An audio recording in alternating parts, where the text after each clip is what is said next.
Hello, this is Eric Morris Eskenazi. I'm the host of the Erratic Dispatches podcast. Thanks for tuning into this latest episode, in which I have a return guest, Scott Milne, who previously appeared on Erratic Dispatches in October 2020. Scott is the founder of the Rocky Mountain Efficiency Group and also author of the book Win the War on COVID-19. For this episode, Scott gives updates on further technology methods and procedures that businesses can implement to fight COVID-19.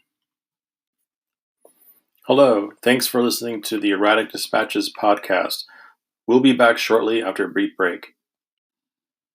Hello, I've been using Anchor.fm now for about almost a year for the podcast Erratic Dispatches, which is distributed through Anchor.fm. It's completely free to use, very easy. And any audio that you upload or record through the website, it will be you can use it to organize your audio files. And once your podcasts are ready to submit, it will be available to stream within at least 8 different streaming sites. All right, Scott. Well, it's great to have you back as a guest on my Erratic Dispatches podcast. Since our previous interview from last October. I wanted to find out from you first, from the book that you had put out, Win the War on COVID-19, have you added any additional chapters or added any new material about any updates? Well, no, I haven't added to the original book, Okay. but there's certainly an awful lot that's happened with the vaccine rollout and everything else, and President Biden jumping into office. There's certainly a lot to happen. I've considered writing another volume, but I'm now very, very busy helping building owners get their buildings straight for visitation. Mm-hmm. So this has to do with businesses, starting to adapt to 100% occupation by clients, hopefully, within the summer. Yeah, they're fighting to get their business back. We've started and launched a 5-star certification program here at my company. So we're coming into businesses to get that emblem on their door to prove to the community that they're doing more. So as we were saying before, I know that businesses here in New York City, they're trying to get people to occupancy by 100%, maybe, I don't know, maybe by the summer.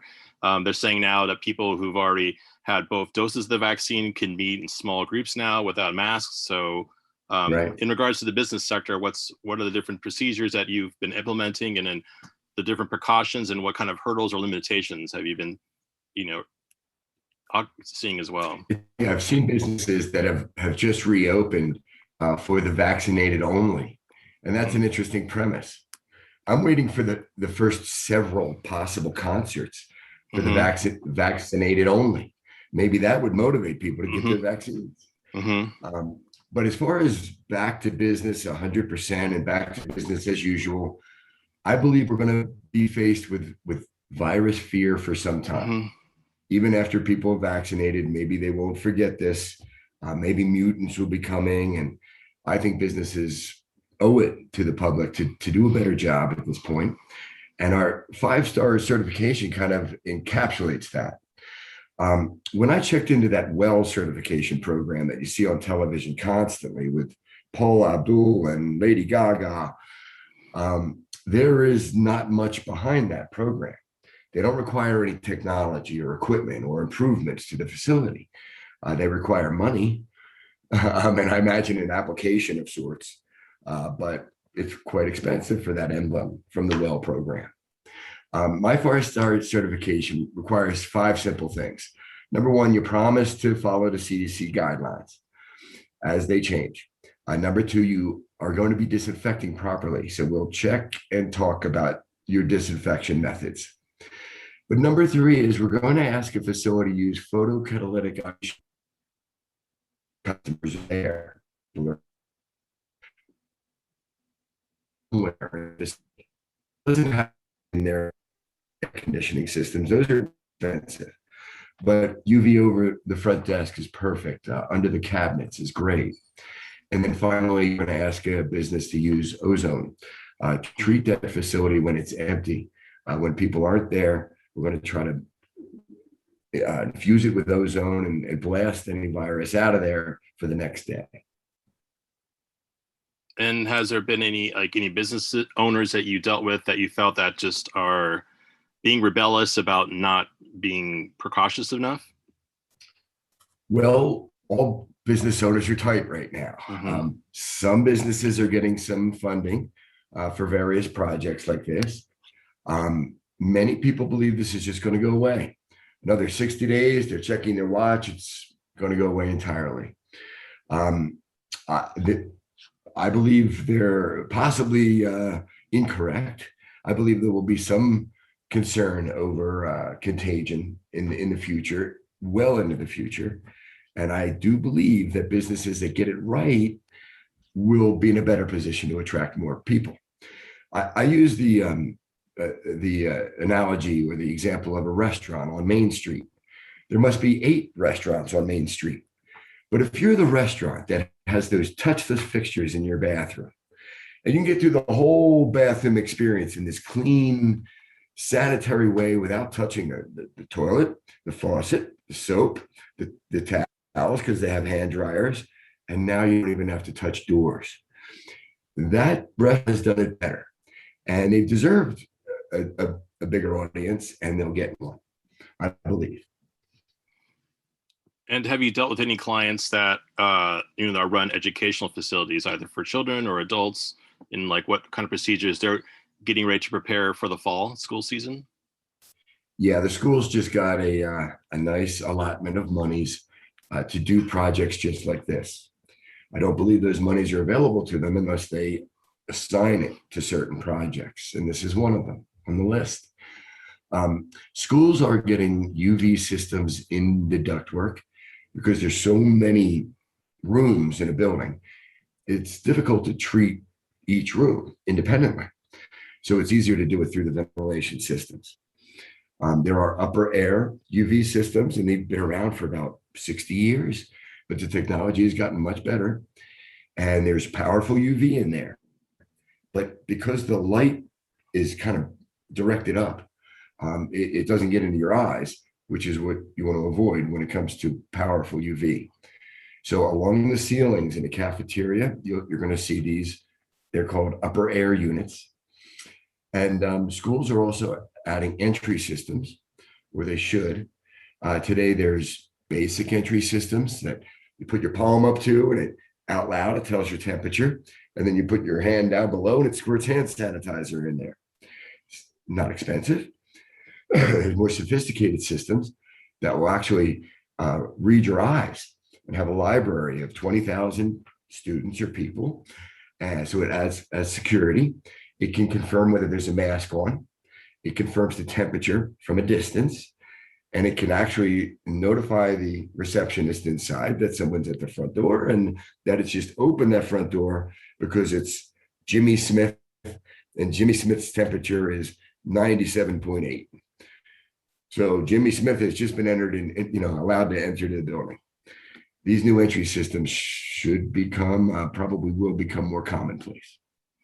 And Scott, are there any kind of applications that could be used, like either like in mobile devices, that's something maybe you could attach to it that can take temperature, that people could even take the temperature themselves using mobile apps? Excellent question. I've not seen that one.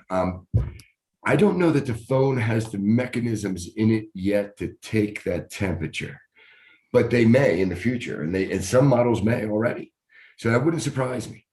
But what I have seen from phones is that they sell a very small, simple UV. It's about the size of this, and it plugs into the bottom of your cell phone, and it's got 2 little LED chips there. Now, what could you disinfect with that? Something small, a baby's nipple, a remote control, a pen, something small. Not very practical, but that's one thing I've seen as far as phones were concerned. The other thing I've seen that has worked in nations, not this one, but other nations had employed cell phone tracking. So you would know if you were a distance from another COVID patient. There was an awful lot of discussion and rights and freedoms that were given away to allow that type of technology to work, but it did work. People knew that they were walking into a restaurant that had an outbreak a week ago. or they knew that they were in a high concentration of COVID patients. That those types of apps had occurred in Israel and had worked successfully. Discussions happened here, but our rights are too strong for something like that to occur, unfortunately. On the website for Virus Depot, have there been any new products that have been added since we last spoke in October 2020? Good question. There are some new revolutions in products, but mostly for commercial buildings. There's been an awful lot about ionization in the ductwork and plenum of buildings. There are some companies that are having trouble with their systems because they're producing byproducts that were unwanted. And now there are new companies emerging that are able to get that right. So there's been some work in ionization, but frankly, the only new products we're seeing that fight contagion have to do in the UV spectrum. They're making gadgets, UV wands and cell phone disinfections, but they're doing work in the far UV range now, which is the type of UV that doesn't affect your eyes so much.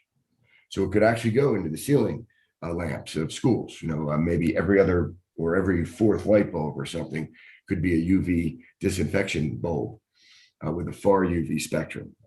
So that's beginning to happen. But these products are the same that we've had for years, which is disappointing to me. And it's what motivated me to write the book. I was really inspired to try to explain to people how to use technology to kill virus. Same technology that's been around for about a decade. I mean, we've been using UV to kill virus in municipal water for 90 years. Mm-hmm. So it's important that people understand how to apply it.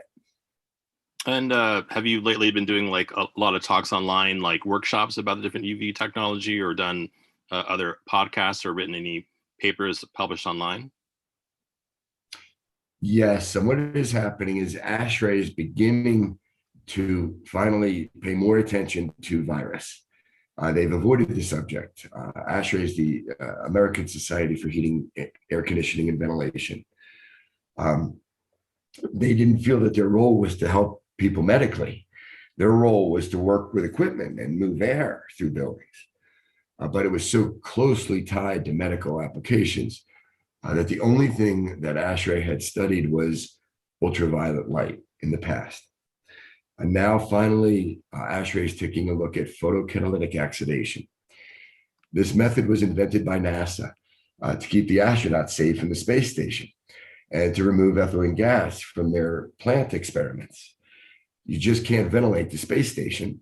They came up with a miraculous way to kill bacteria, eliminate VOCs and virus with equipment in congested spaces. And that's photocatalytic oxidation. And this is the one we need ASHRAE to spend a little bit more time with. I remember we talked previously about like how like hotels would implement different systems, in the conference rooms and in the, where people will sleep. So have there been any developments since then? Well, they're beginning to open their facilities again, which concerns me because many of them still do not understand and have not added equipment. They're spraying as best as they can. We now carry an electrostatic spray system that's saving hotels an awful lot of money because it uses a tablet rather than a gallon jug of liquid, which has been very expensive, shipping all over the country. We're shipping these gallon jugs. Now we have a process with a 4-minute kill claim, which is a tablet that you put into the little tank of the electrostatic spray systems. These systems, the moisture kind of attracts itself to the surface you're trying to spray. And the mist can be so fine that it's not truly soaking the surfaces, but it does wet them enough to eradicate the problem. And what about procedures for travel? What's been happening like with airports or airplanes or even trains? What kind of technology are they implementing? Well, it's going to be sporadic. I've heard that the New York subway systems were experimenting with UV lights, and they should be. They should put them all up in those soffits. Again, can't look into them, but can you stash them around the train car, or around the plane? UV lights is not the answer for planes. I've read some articles where airlines were experimenting with buying, considering PCO cells. Photocatalytic oxidation is absolutely the way to help people in planes. And then, of course, between cycles, when you're disembarking and re-embarking, there's no reason you couldn't take 10 minutes to blast that plane with ozone. Ozone is the most powerful, but it's not to be used around people. So photocatalytic oxidation is okay in restaurants as you lower that mask and you drink your beer. Photocatalytic oxidation could be in that environment helping. It can also be in airplanes. And that is the answer for the airlines. I'm waiting for the first airline, not only to install it in each airplane, but to brag about it and communicate it. And people aren't going to understand it. So they'll have to explain a little bit about what it is. And I believe that if they do it right and send the right message, that airline will be profitable for it and be the most popular for it. For the listeners of this podcast, do you mind describing again the advanced air purification techniques? Sure. I'm glad you asked that question, because I can't not spend enough time explaining this to folks so they understand how to protect themselves, maybe their businesses or customers or products. First of all, we talk about there being 4 of them. So we'll tackle negative ionization first, because it doesn't actually kill virus, but it helps it land. Negative ionization, or ionization in general, floods the airspace with a certain ion, either negative or positive. And since the space is already charged with positive ions, if we can add more negatives, we can often get those floaters, skin cells, dust mite, dander, virus, to land. And getting it out of the airspace is good. So that's number 1. Number 2 is UV light. UV light's gotten an awful lot of attention because it can and has helped us with bacteria and virus through the ages. UV light burns the cell of a single cell organism, and it blocks it from being able to reproduce properly. The downsides of UV light, however, are though that it can affect your skin and eyes. So they don't want people too close to it. But the virus has to be close to it. So the virus has to be within 2 or 3 feet of it. So UV light only has certain applications. And that's why the layering effect is so important. UV light is perfect for under cabinets, around front desks, stashed in soffits, and places where people aren't looking into them. So UV light systems have been developed for ventilation and upper room, so that you're not looking right into them. That's number 2. Number 3 is one that I talk about an awful lot. We call PCO, because it stands for photocatalytic oxidation, and that's a big word. I never like big words. So PCO is easier, and it's amazing. Invented by NASA, photocatalytic oxidation takes elements from the air, our moisture, H2O, and our oxygen, O2, and uses those elements to create something that we want, something that you're aware of, and something that can definitely affect virus. And that's hydrogen peroxide. It's in your medicine cabinet. It's H2O2. So you can imagine that we could take these elements from the air, and with the right manipulation, and they do it with a UV bulb, breaking up the elements and scrambling molecules, and then somehow titanium oxides, metals, through a honeycomb are able to bring these elements back as hydrogen peroxide. In minute elements in the airspace will kill virus, and it's not harmful for people. So it can be used in a restaurant, that's fully occupied, and that's a perfect place for it. Negative ionization also, perfect place is occupied space, and that's okay. It doesn't affect people. And then the 4th one is ozone. Ozone is very simple and very natural. It's O3. The same process is applying, really. We're taking elements from the atmosphere, the O's, and we're breaking them up and bringing them back together as O3. I believe nature provided this for us as their little miracle to keep bacteria from just growing everywhere. It's out in our airspace. It's a low-level pollutant. It comes from exhaust pipes too. It comes from waterfalls, and it comes after rainstorms. So ozone is interesting. It's the atmospheric scrambling of molecules, and many of them will come back as O3. And O3 doesn't last long. That's the nice thing about it. O3 will kind of be created, and we can create it easily. You push it into rooms or space, and then it goes away rather quickly. So it does its thing and goes away. You just don't want to be doing it in occupied space. But ozone has a bit of an odor, which is nice. It's actually good because if you're treating with too much ozone, you can kind of sense it for sure. And you wouldn't want to be in that space. Doesn't smell great, doesn't smell bad, but it smells obvious. So ozone is nice that way. Here's a particular weird question for you, Scott. What about, since we mostly talk about stuff for indoors, what about outdoors? Like, what if, say, like a family has a backyard? Is there any sort of device you could put in there to sort of like spray the area? If like the family's having a barbecue or something like that, is there anything we could use for that, like small outdoor spaces? Not necessary. Mm-hmm. And it's not necessary for a few reasons. Nature has a low-level ozone all the time. It's out there in outer space or space. And low-level ozone, upper atmosphere ozone. But ozone is not found in indoor space because of the way, again, it's kind of created and has a short half-life. So in indoor space, there is no ozone. But in outdoor space, also you have the breeze, the endless ceiling, and generally virus will just get totally caught up in the air and disappear. There's no way to treat the outdoor, so there's no need to, fortunately. Okay.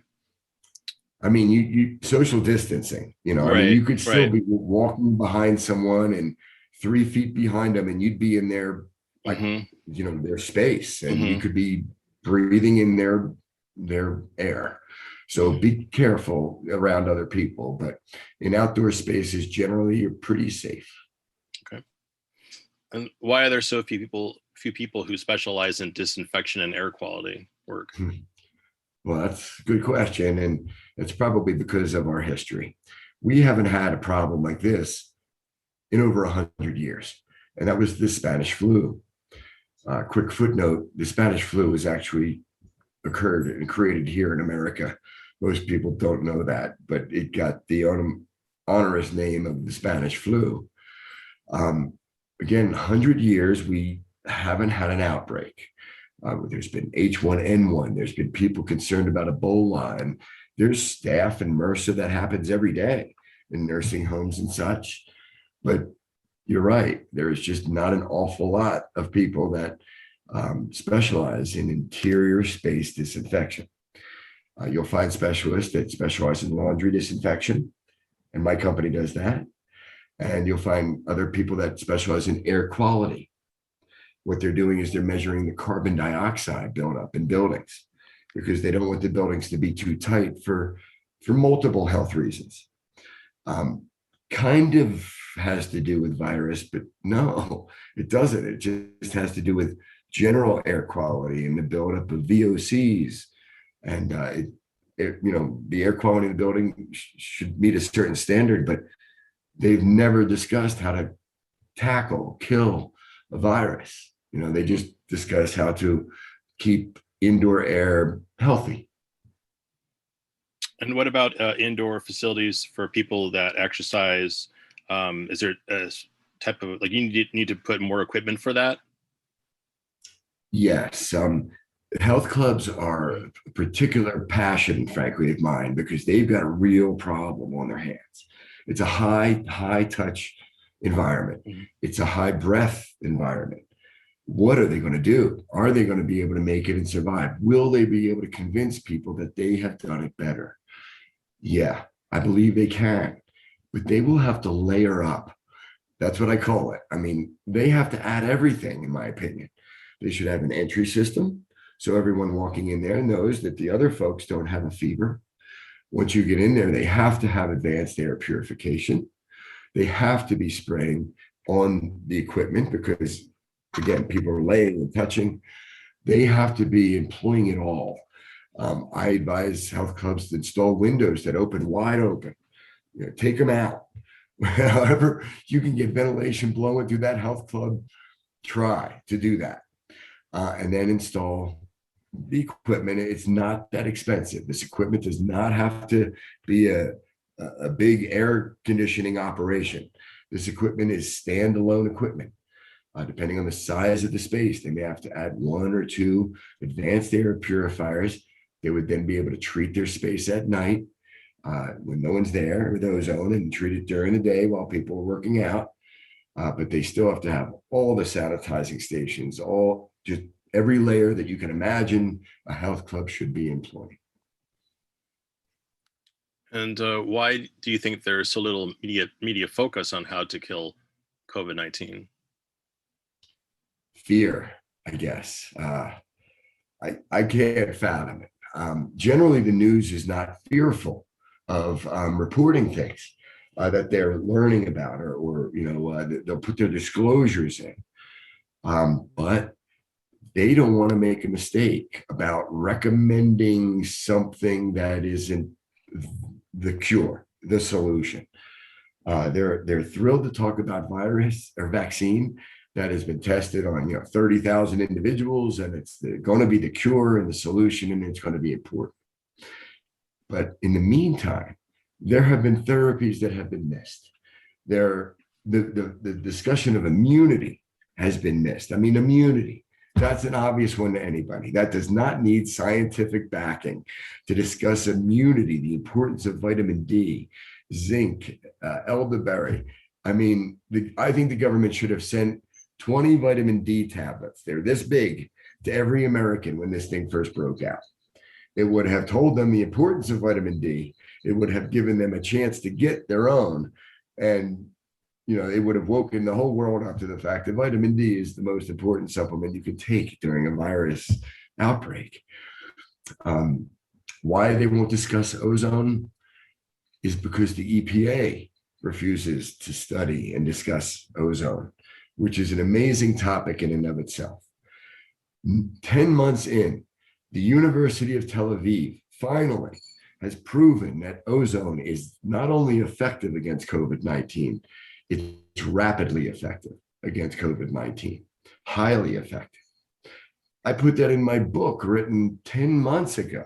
Now, again, I was fearful. The CDC will lock the FTC will lock you up if you make claims that are not true. So in my book, I was very careful, begging the EPA and universities to study ozone against COVID-19 specifically. And finally, the University of Tel Aviv has not a peep out of the EPA.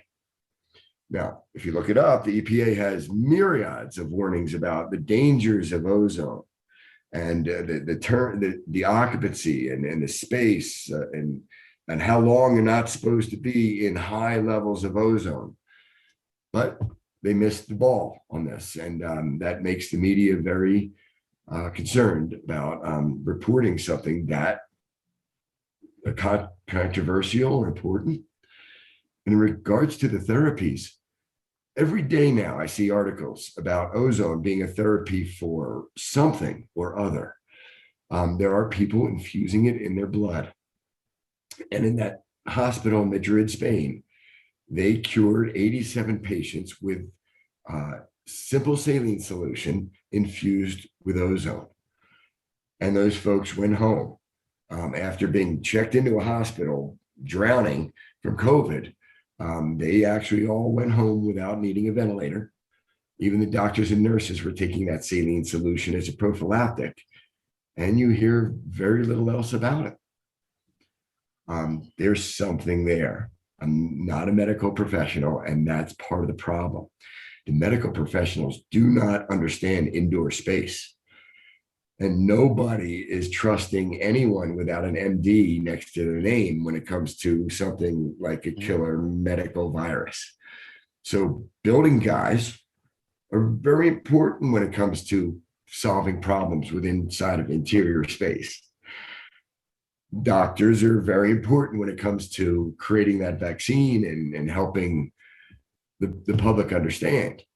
But the two have to marry together a little bit here and solve the problems within the indoor space. Scott, tell me more about the medical ozone study that was covered in your book. That's the one I just mentioned, the one that occurred in Madrid, Spain. Now, there's been others since then. There's been additional studies that are being done now by the Journal of Virology on mice. They're testing these mice with low-level ozones. In other words, they're putting the ozone gas, O3, into their cage at a slow, steady pace. And they're finding that the mice are more immune to the virus they're then subjecting them to, compared to the study mice. Then what they found was something surprising, that the mice that had been subjected to low-level ozone all the time, they actually built some kind of immunity in their lung, that when they subjected them to a virus of sorts, a different virus as they were experimenting with, the one mice wouldn't get it. And the one that was not subject or treated with ozone got the virus.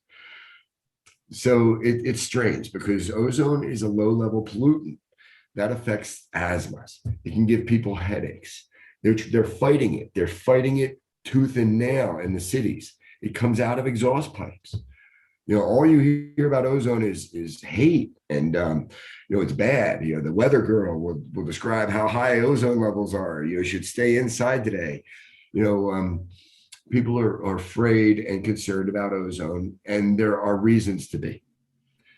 But since it dissipates so quickly, and it doesn't exist in indoor space, and we can easily add it, and it kills virus so effectively, we have to find out how to use it to our advantage.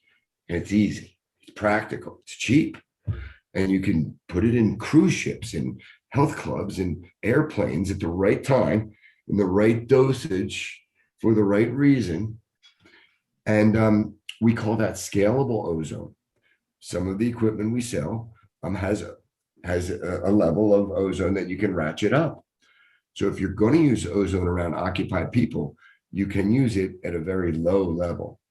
Or if you're going away on vacation, you can ratchet it up. Working out in the field, do you still come across like a high percentage of people that when you try to convince them to implement these procedures, that they don't believe you? They're just kind of this blabbing fake stuff to you? I mean, does that happen to you like all the time? Like more than 50%, 75%? Well, yeah, they've heard a little bit about, so they don't completely not believe. They know this is a new art. They know that we haven't had to deal with this in 100 years. But there is a lot of skepticism and a lot of mystery, and there shouldn't be. It's easy stuff. And yeah, the medical experts are not mentioning it. The medical experts do not know how to use it or understand it. I'll give you another example of that. In hospitals, the only thing they've used to kill harmful bacteria and virus are UV lights. Now, we've discussed UV lights a little bit. You can't put them around people. How practical is that in a hospital environment where those rooms are always occupied? Mm-hmm. They created these, I sell them, frankly, Roomba robots that have these reticulating arms with UV lights on them, and they roam around empty hospital space. Mm-hmm. There is no empty hospital space. It's not the practical solution. Just 6 months ago, PCO was approved for hospitals. The company that thought that through, the Medical Association, thought it through, spent millions of dollars to lobby and convince them, beg them, convince them, prove to them that this is something that needs to be looked at in hospitals. It cost them millions. Now it's finally been approved for hospital usage. Is it in all hospitals? No way. And it should be. It should have been years ago. And we've been trying, but we've been fought by the medical association. Hello, thanks for listening to the Erratic Dispatches podcast. We'll be back shortly after a brief break. What are some of the top countries in the world that are implementing these procedures in your book? That's an excellent question as well, because some countries are absolutely using these things that we're discussing and seem to be such a mystery here. South Korea, as soon as this pandemic broke out, they purchased the world's supply of PCO cells. I guess they believe NASA. They installed 250,000 PCO cells in the important buildings in this nation, or in South Korea. And they've done a wonderful job avoiding a real crisis with this virus that may have been one of the layers that helped them get through it. Other countries that are experimenting with ozones and things, European countries and Asian countries are absolutely using ozones. It's funny, but if you look this up on YouTube, you will find German medical professionals clearing up hemorrhoids, yeast infections. They're putting ozone in different spots of the body. They're breathing it, they're drinking it, they're infusing it. But I want to be careful because I'm not a medical doctor and I don't do this by trade. So be careful. Find a professional. I know there's a clinic in Seattle that's been helping people just with wellness. They feel that they are regenerated. They get over a hangover. They get over a cold, and they're infusing ozone in the blood. So, it'd be nice if the medical association did some digging into this and supported it or debunked it. But yeah, it's happening over in Europe in a big way, and in Asia, they're now beginning to attempt to cure people with these practices. And there are already any, here in the U.S., are there any new nonprofits that are working on based on the research you did in your book? Or are you part of any kind of think tanks or nonprofits? Well, yes and no. I guess with the suppliers that I affiliate myself with, but anybody in this business is just out of their mind busy right now. They've got this difficult decision as to whether to spend their time educating and saving lives or take this opportunity to try to sell equipment to individuals one at a time, two at a time. So yeah, the people in this industry are kind of busy, going crazy, trying to find people that believe, that need help, that want help. And there's not enough being written on it for that reason. There's not enough people being interviewed for that reason. And it's a small collection of us. And frankly, when I talk about people about joining my company or joining what we do, many are convinced that this pandemic will be gone in 2 months, 3 months, and they're looking for a long career of something and that's why we specialize in green efficiency. And I won't stop talking about green and efficiency because this pandemic may go away. And we're all guessing it at the level of fear that will remain once we reach herd immunity. So is it the type of career that you want to throw yourself into? Maybe, maybe not. It's been 100 years since we've been needed. Your book describes a business competition in this time of crisis. What do you mean by that? Oh yeah, I mean, businesses are dying, starving. It's nice. I've been able to work with some businesses that I'm really beginning to be able to help. There's one large restaurant here, bowling alley and arcade, and they applied for our state 5-star program.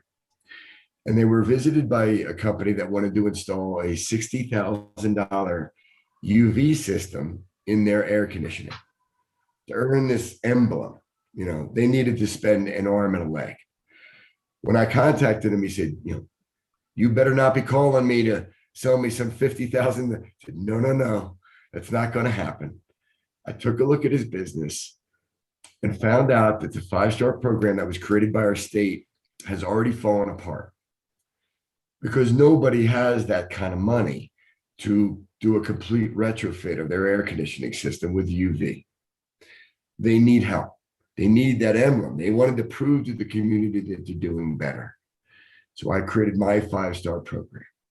And by adding PCO and ozone devices, he spent $3,000. He was thrilled. When you call his restaurant now, it says, "Welcome to the Wild Game, home of the 5-star program." And he gets into PCO, invented by NASA. You'll be protected when you come here. He's very proud of what he's done. There's signs all over his restaurant about how well people will be protected when they get there. He's bought leads of the community to tell them what he's done. He's doing blasts on social media to let the entire community know. The first thing they see is they pull up bowling times. First thing they see is this restaurant is totally protected. You will not be disappointed. And he gets into what it is and how he's done it. There's UV glowing when you walk into the restaurant at the front desk, under the cabinets. You can see purple around his facility. It's visible, and he can point it out. And he does point it out. He's very proud of what he's done, and he has seen more business come from it, and we believe it's going to help. And have you been able to do like any kind of like video PowerPoint presentations where you kind of talk about certain topics from your book that's either viewable like on YouTube, for example, or on social media? Yeah. We've just done a UV presentation for companies, and it's mostly talking about the UV inside of the ductwork.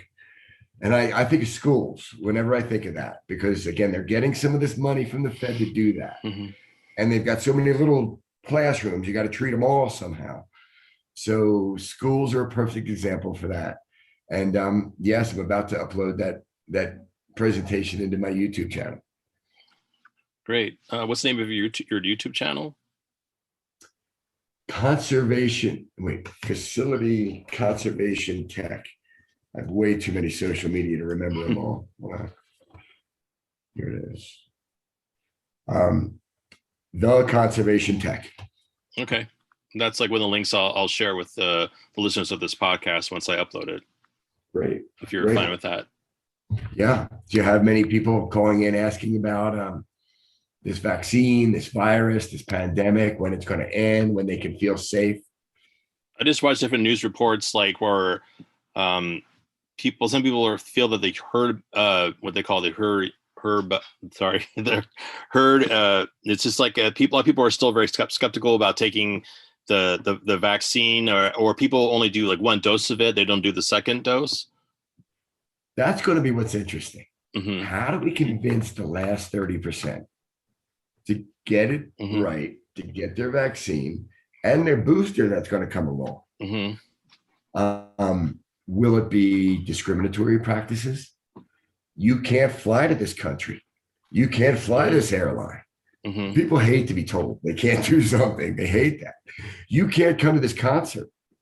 Wait until somebody is told that they can't go to a concert that they're dying to go to. They will drive right over their vaccination center and get that vaccine. It's ridiculous. Will they bribe? Will they give a paid day off? 3 paid days off because your arm's going to hurt afterwards? What will they do to get to that last 30%? We need to get to 80 to 90% of our population and make this thing disappear. And we've done it with others. Measles, smallpox, mumps. These were visibly scary diseases. Ebola, you're bleeding out of your eyes. What would we have done to avoid those things? They're visibly frightening. COVID is tricky. It's not visibly frightening. So people have strange attitudes about it. And one of them has to do with the vaccine. But we'll get them there. As you described earlier about people taking supplements to boost their immunity, what about like diets? Because you hear so much about people who've either gained a lot of weight, since the shutdown, or it's like increase of alcohol and drug use. I mean, you think like for business owners, do you have to come across people that, how do you feel about that? Yeah, that's an excellent point. I mean, businesses that serve food Mm-hmm. certainly begin thinking about helping people with their own health Mm-hmm. and immunity. That kind of started Mm-hmm. before the pandemic. Would that really crank up now? Will McDonald's get back to their salads? But yeah, I mean, food is immunity. Mm-hmm. And what's amazing to me, it's disappointing and surprising. I found out that there is an awful lot of, what's the word I'm looking for? Well, they're blocking information about immunity and strong food in social media channels. And there's a war right now against companies that are promoting health through food and immunity. And I wasn't aware of that. Somebody sent me a list of the Facebook pages that were taken down. Over 1 billion users. These were big Facebook pages that had really developed the following, which is expensive. Over 1 billion users just taken down. And you look at the names of these Facebook pages, and they were like, Immunity Today, Better Food, Better Health. Vitamin C will make you healthy. I mean, a long list of sites that had to do with your body and what you put into it and what you're going to get out of it. Why would they do that? Why is Facebook discriminating against pages that are trying to help people understand their own health through food and supplements? Frankly, I posted articles about ozone, and I'm about to get banned from Facebook. And these were good articles. I mean, the one about Tel Aviv proving that ozone is effective, I put it on my repeater, my Facebook repeater. Like, so it's going to blast that message 25 times before it ends. Had I let that repeater go, I'd have been banned by Facebook. I try to teach people how to protect themselves from this virus. Amazon wouldn't allow me to buy what do they call them? Keywords for my book, because it had to do with a natural disaster. COVID is a natural disaster, I guess. And they felt that I was attempting to profit from a natural disaster. I think I remember you mentioned that last time. That's crazy. Yeah. Attempting to save people's lives in some way or another. And like when you get approached by, or either when you get approached by business owners or you approach business owners, like in regards to the age range, I mean, do you feel in regards to people being open-minded to actually take it seriously? Is it usually like the younger people generation are more keen to that, or is it a mix of the young generation and the older generation of entrepreneurs and business owners? Yeah, I see the game changers, the entrepreneurs, the people that can think ahead of the pack, the people with an open mind. I mean, when I give a webinar, there's literally a page there that says you have 3 choices at this point. You can swing open the doors, follow all the CDC stuff, and just hope for the best. Or you can close your business. Or you can figure this out and make a small investment in equipment and try to make your space safer. New windows, your equipment, technology, strategy. Do it. Do it now. Prove to the public that you're doing it better. And hang on for the ride, because it's going to be the slow period for, frightened period for some time. And if you can hang on there, people will remember that you're doing it better and you didn't close. And then when they begin to come back, they're going to see that you're doing it better. They're going to feel that you're doing it better. They're going to know you're doing it better. They're going to sense and see all the things you're doing. And if you are doing it better, I truly believe you will attract more diners, more people that want to work out, more cruisers, more flyers. There are safe ways to vacation and travel and have fun right now. An airplane isn't one of them. Until they figure this out. And it's not brain surgery. The device is this big. The airplane would need like 4 of them. They put it in every airplane, and then they communicate to the world what they've done and they'll have to explain what it is, and they will survive. They will come back first. And what's your opinion now about travel picking up? I'm glad travel is picking up. The hotels were about to crash and burn. They need patrons right now. The airplanes need patrons right now. So it's good that people are beginning to move around a little bit, but just moving around is going to make the contagion worse before it gets better.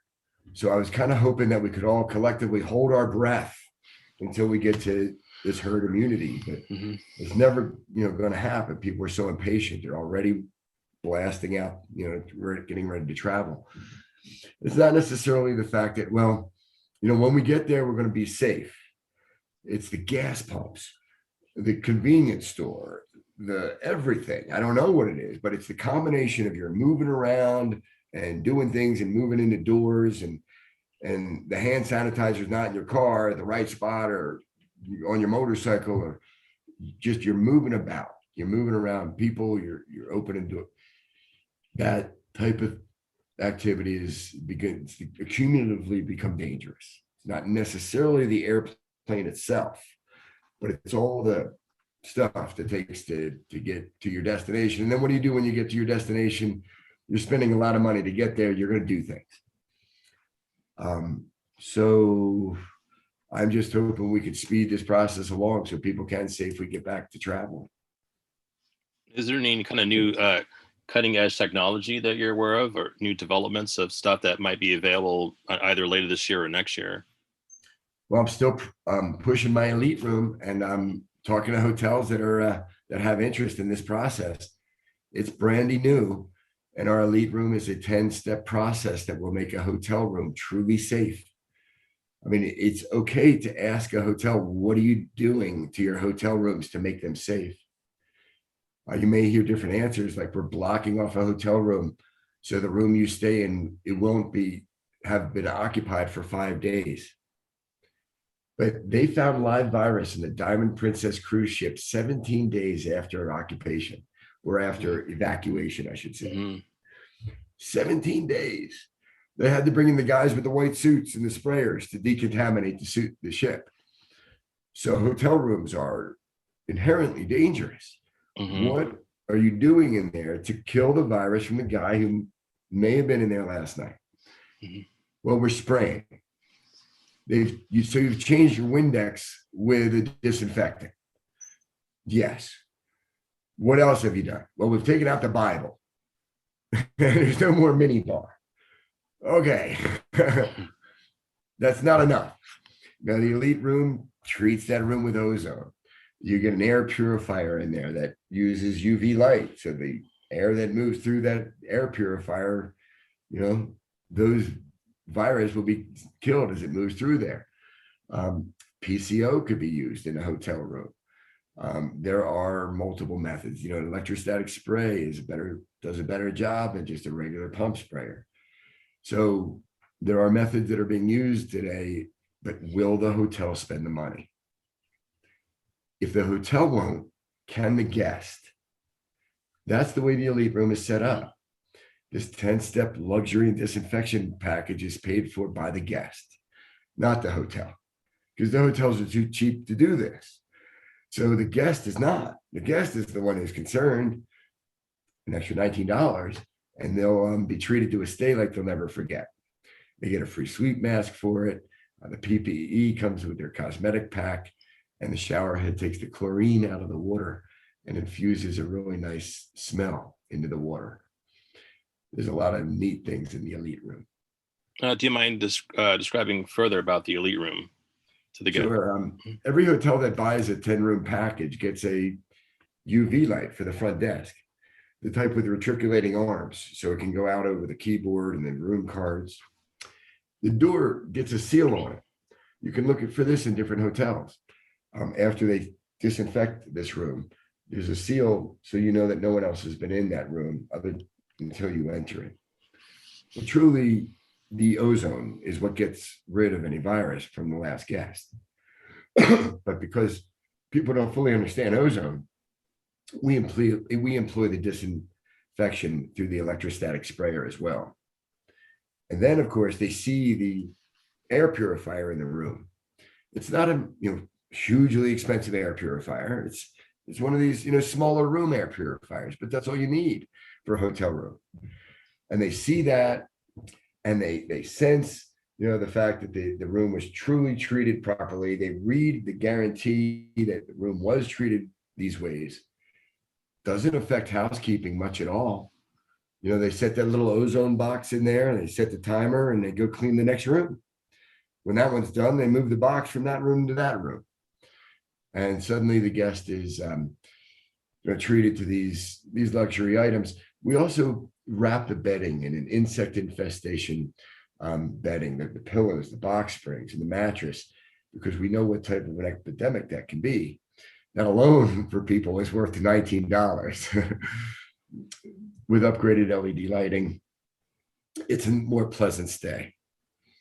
And we tell the hotels that once this package is in place, it's nice for customer service, because if they ever truly have an upset guest, they need to apologize, and they need to give them something of value, to mean it. And they have been something in place, the elite room, that they could just give away to any guest that is maybe unhappy or dissatisfied, because they just can't afford any more negative reviews. Public libraries, well, for me, have been very it's scary. Like, for example, there's like a small branch in my neighborhood, and it's been happening a lot lately where like sometimes the library will be closed for a full week. They'll put a sign on the door, or usually I have to check the website like every day to make sure that they're going to be open. It seems like I don't know, their staff or somebody's coming in, people are getting sick from COVID. That's why they had to close the library branch for a week just to give it a full cleaning. But it seems to be, it's been happening like more than once, over the past year. So do you know of any technology for that? And it's also now they're saying that they're going to start the libraries here in New York City. They're going to try to actually fully reopen them instead of just going to the lobby to pick up your hold or return your items. They're going to actually start reopening full branches, I think either by the end of this month or in June. Well, libraries are a particular animal. They have to be careful of employing too much UV light, because that could affect their artwork, and their books are artwork. They have to be careful about spraying down a library, because in order for disinfectant to work, the surface is supposed to be wet for 10 minutes. I mean, that's really wet. I mean, that's wet. They need to employ photocatalytic oxidation and ozone.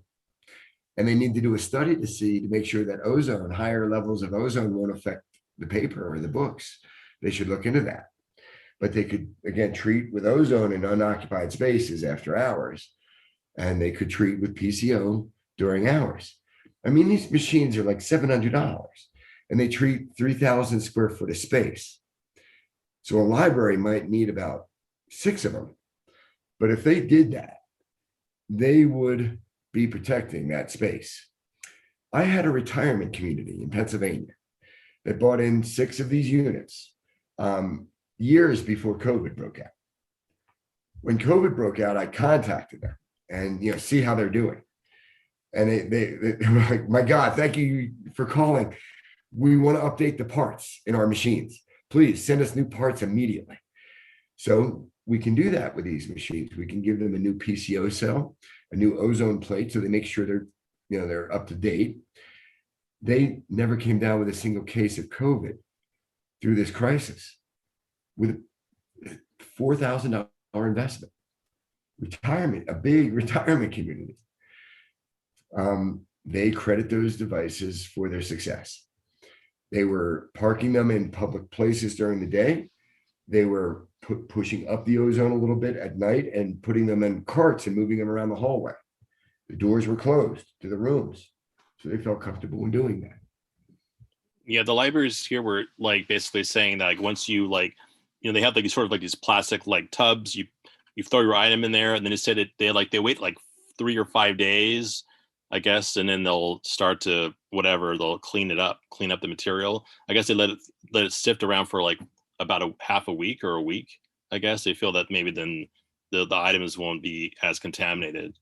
Yeah. There's studies about how long it lasts on cardboard, stainless steel, different surfaces like Formica and paper. So I guess they feel like, if the book sits in the pot for a week, maybe it's okay. It's a shame. I have a little device, like $45 that you put in your gym bag, and it puts out ozone, so your gym clothes don't smell terrible. They could put their books in this little box with that device and make those books safe to touch. There's all types of ways to use these little apparatus and great strategy. In the bowling alley, I'm teaching them how to maybe use ozone for the shoes. We're going to put the shoes in a sealed space, and every once in a while treat that space with ozone. Kills bacteria that come from the feet, and that's the smell. What was the name of the product you mentioned that could be put like in a gym bag? What's the name of it? I think they call it Gym Pure. Okay. It has a name. It's on my website. Okay. It's battery operated. I use it for meetings, like during the COVID fear. I'm vaccinated now, but when someone would want to meet, I would bring this little device and park it between us and say, by the way, this is what this is, and this is what this does. And they're like, oh, great. Okay, let's meet. And they felt comfortable. In other words, having a meeting, and it's just, a device that can fit in my front pocket. And where you live in Colorado, are most people, wearing their mask and taking things seriously? Yeah, I think there's a lot of compassion here. People want to do things for others. I like to think that, but there's always, that 25% that it's a political thing for them, I guess. And compassion goes out the window for some reason. So it's a shame, but I'm just glad this is near over. But that's the next question is, when you're fully vaccinated, how long are you going to have to wear this mask? I mean, how compassionate do you have to be? Because they're a pain in the neck, these masks. And, I'm fully vaccinated. Almost the rest of the world is fully vaccinated. So now I'm wearing my mask to protect the people who are stubborn and don't want to. How long is that going to last? And then they're saying that most likely we're going to have a third shot next year, I guess, or we might have, just like the flu shot, we might have to take a shot like once a year from now on because of different variants that are going to stick around. It's going to be like a flu shot. Maybe it'll be part of the flu shot. Who knows? But I mean, we lose 60,000 people a year to the flu. Flu shot's not perfect. This shot is near perfect. And the other news that's come out about this vaccine, I guess about 2 or 3 weeks ago, is that not only does it protect you from getting it, it stops it with you. So in other words, you visit with a sick person, you're not going to get it, but can you carry it and infect your grandmother? No, they believe it truly stops it with you. Like you can't catch any piece of it to pass along to others, which is good.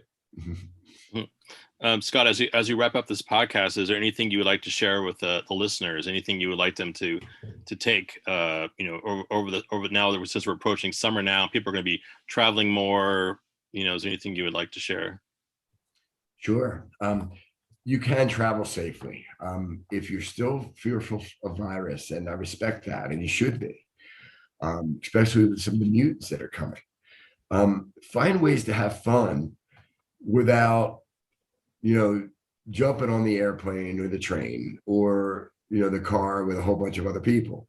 Try to avoid other people, like the theme parks. They're high touch areas. Can you enjoy the great outdoors? Can you get into doing a little camping? Can you drive to those places yourself? Can you pack your own lunch so you don't have to stop at the convenience store to buy you? All those things can be thought about in advance, and you can have fun safely. Get out there and do it.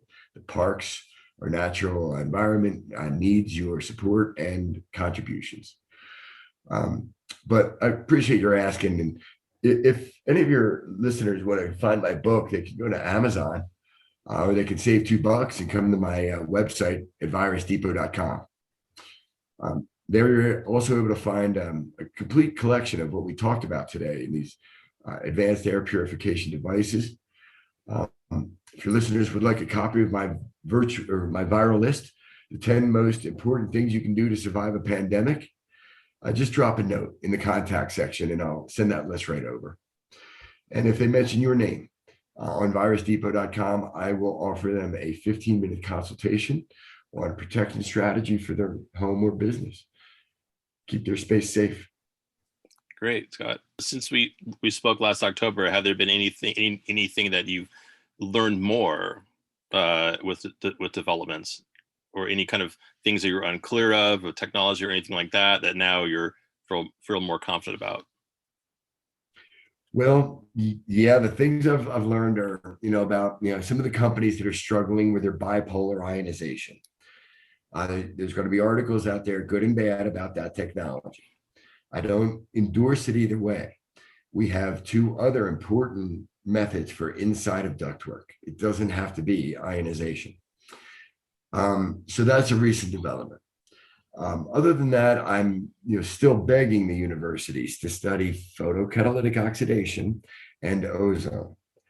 Exactly how it helps against COVID-19, how quickly it helps, how to use it, when to use it, how to apply it, and then to go on a media campaign and let the world know how to use it.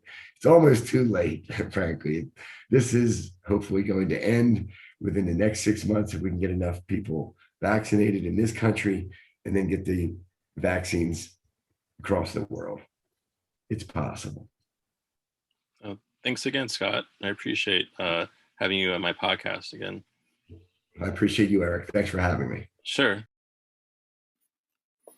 Hello. Thanks for listening to the Erratic Dispatches podcast. We'll be back shortly after a brief break. Thanks again for tuning into this latest episode of the Erratic Dispatches podcast, featuring my follow-up interview with Scott Milne, discussing further methods that businesses can implement to fight COVID-19. I posted several links on the podcast profile page, which you can check out Scott's websites for the Rocky Mountain Efficiency Group and for the Elite Room, and also make sure to purchase a copy of his book, Win the War on COVID-19, from the Virus Depot website. And also, there is a YouTube channel called The Conservation Tech, in which you could check out videos that Scott has produced. Thanks again for listening. I'll be back soon with a new episode. Take care. Bye-bye.